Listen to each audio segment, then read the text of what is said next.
Token inflation, in more cases than not, is perceived as something negative. But is it really the case though? We cannot just take this rule and apply it to every single token or coin on the market.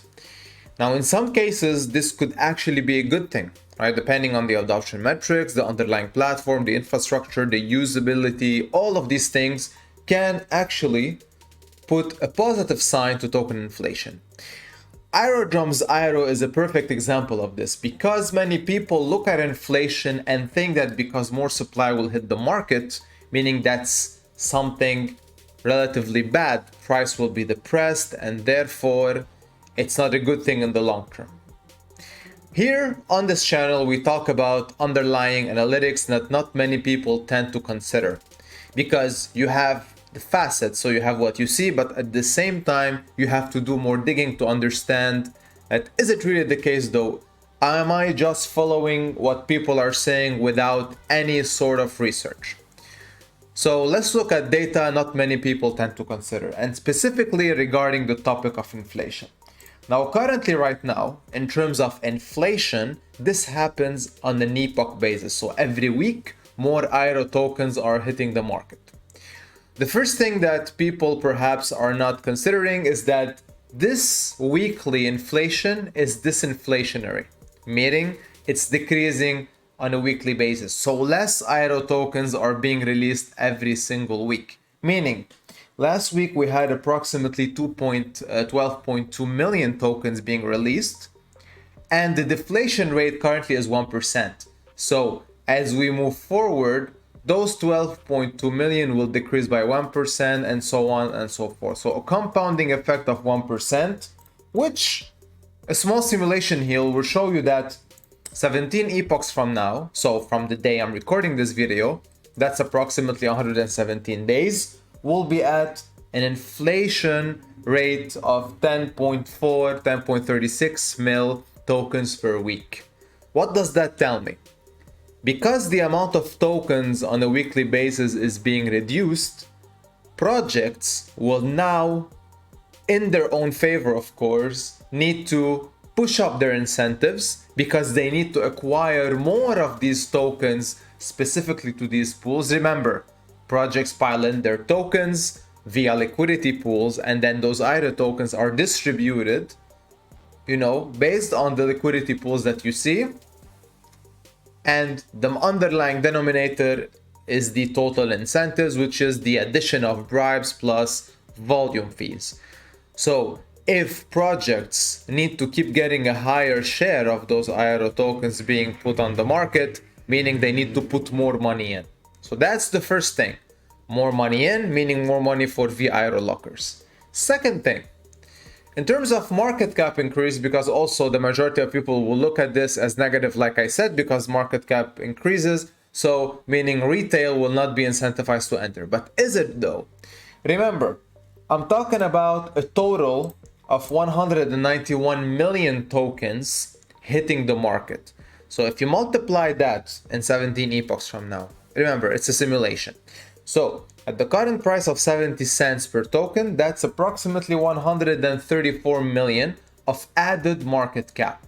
That is, if all those tokens hit the market and none of them are locked. A locked token will enter the FDV portion. That's something you need to remember.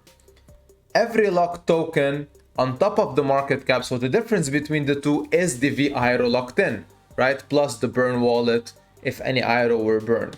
So majority of that 133 point something million will actually be in the FDV.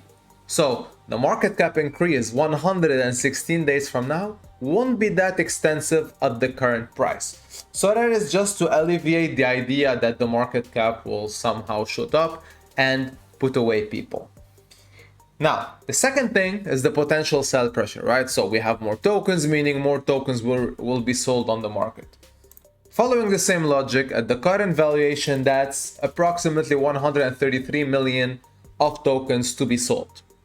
But at the same time, let's consider that all of these tokens will be sold and none of them will be locked. Usually the ratio of locked to unlocked tokens is more than 50% for the in favor basically of the AERO versus AERO. But let's consider them all as liquid. In 116 days from now, there will be approximately a volume of 833 million, taking into account the idea that the AERO daily volume is approximately at 6.57 million currently. All right. So, and that's taken into account the volume that is currently being done, which is 6 million, and the cumulative volume so far, which is approximately 8 million per day if you average it out, of course. So the mean would be at 7 million. But again, we're talking assumptions here. It could be less, could be more. So given the fact that in the span of those 17 epochs, there will be 833 million worth of volume, that 133 million worth of sell pressure would be absorbed. Again, we're assuming that all of these tokens will be liquid, which will definitely not be the case. So then we alleviate the idea that those tokens will be sold on the market, pushing the price down. So conclusion here, inflation in the case of AERO is perceived as positive from a project perspective and from a smart retail perspective, because meaning they get more tokens to lock, they get more share of the bribes and the incentives, and projects will get more tokens to push up their voting power, add up to the APRs of their liquidity pools, and recycle the bribes that they put in. And remember, that will push them, incentivize them to even put more rewards into the market. So I think what you can take away here is that at the end of the day, never, ever, ever take something at face value. Do more research, understand why inflation shouldn't be something scary at the grand scheme of things, specifically for a token like AERO. I really hope this video helped put some perspective in that regard. And as always, more Aerodrome related videos are going to be hitting the channel, specifically targeting analytics behind the platform. Price itself is cool, but you need to understand if it's performing well. And remember, this platform is heavily utilized by Numerical, our own project, which is currently in its 5th epoch. Numerical has epochs of 10 days versus 7 days in Aerodrome.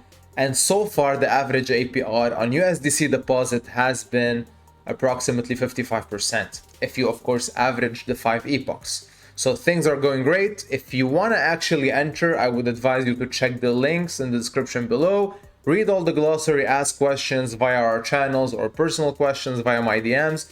Feel free to do so. Everything is at your disposal. And with that, see you in the next one. Have a good one.